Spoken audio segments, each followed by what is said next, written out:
Differentialregning handler om små ændringer i funktionsværdier, om hældninger, stigningstal, sekanter, tangenter og differentialkvotienter. Det kan kort fortalt ud for at bestemme, hvor hurtigt funktionen vokser eller aftager i et bestemt punkt. Man kan også sige, at man ønsker at bestemme hældningen af tangenten i det enkelte punkt. Ordet differential betyder forskel eller varians.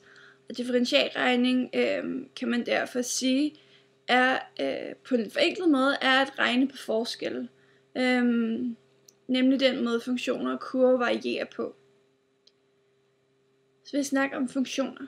En funktion f af x er en forskrift, der til værdien x knytter et andet tal, nemlig f af x. Man kalder x for den uafhængige variabel, og fx for den afhængige variabel.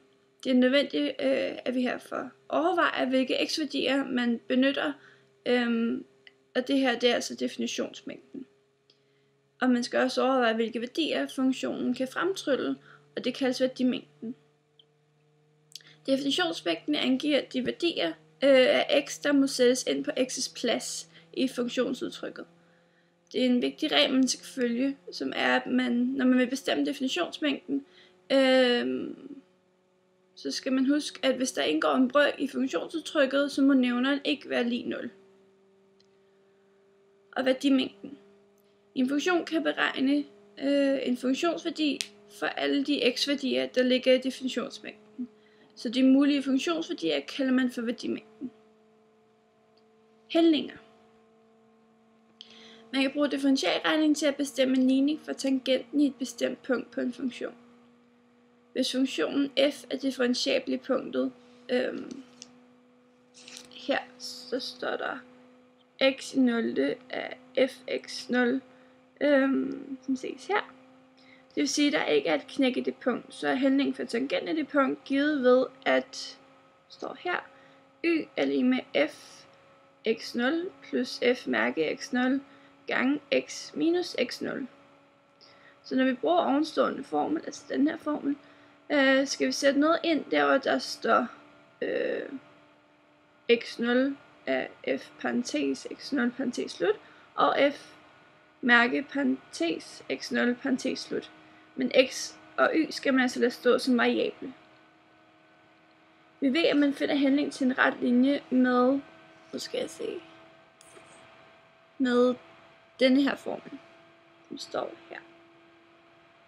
Hvis man i stedet for at have to faste punkter på grafen, x1 og x1 og y1 og x2 og y2, har et fast og et løbende punkt, som for eksempel kunne være x0 og y0 og x og y, kan man beskrive den rette linjes ligning som således.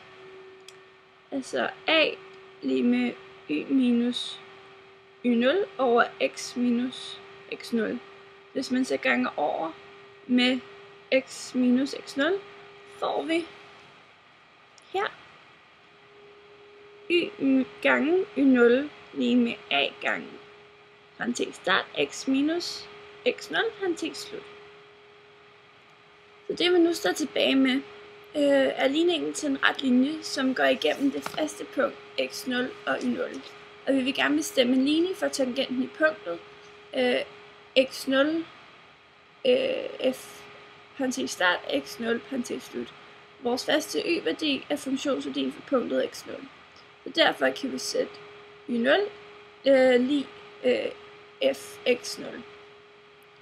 Vi får differentialregning af tangentens hældning i x0 er f mærke x0. Og derfor har vi nu, står her, nederst, y er lige med f parentes start x0 parentes slut plus f mærke parentes start x0 parentes slut gange parentes start x minus x0 parentes slut. Jeg vil så snakke lidt om sekanter, tangenter og differentiale koefficienter inden for differentialregning. En sekant, det er en ret linje, der skal igennem to punkter på en graf for en funktion. Sekanten på en cirkel er det samme, hvor den bare skal igennem cirklen to forskellige steder. En tangent er en ret linje, der kun skal igennem et punkt på en funktionsgraf. Hvis man zoomer meget ind på den, kommer linjen næsten til at ligge parallelt med grafen med det punkt. På en cirkel er tangenten en rette linje, der skærer i hvilket som helst punkt på periferien. Differential koefficient. Man kan bruge tangenter og sekanter til at udregne en differentialkoefficient på en funktionsgraf. Differentialkoefficienten er egentlig bare en tangenthældning. Ved at finde tangenthældningen til et punkt, bliver man nødt til at lave et nyt punkt, som man kan finde ved at gå lidt hen af x-aksen fra punktet. Den afstand, man går hen på x-aksen, er så kaldt h. Herfra kan man så finde sekanten mellem de to punkter. Herfra beregner man sekanthældningen, som også kaldes differenskoefficienten. Det gør man ved at minus y-koordinatet på det ene punkt med y-koordinatet på det andet punkt. Og det samme gør man med x-koordinaterne, og så dividerer man det her tal, eller de her to tal med hinanden. Sekanthældningen er så funktionstilvæksten divideret med h. Jo mindre h-værdien er, jo mere vil sekanten komme til at ligne tangenten. Det gør så, man kan finde ud af, hvornår sekanten kommer til at ligne tangenten på en prik, altså når h er minimal. Og det svarer sig til tangentens hældning, altså her med differentialkoefficienten.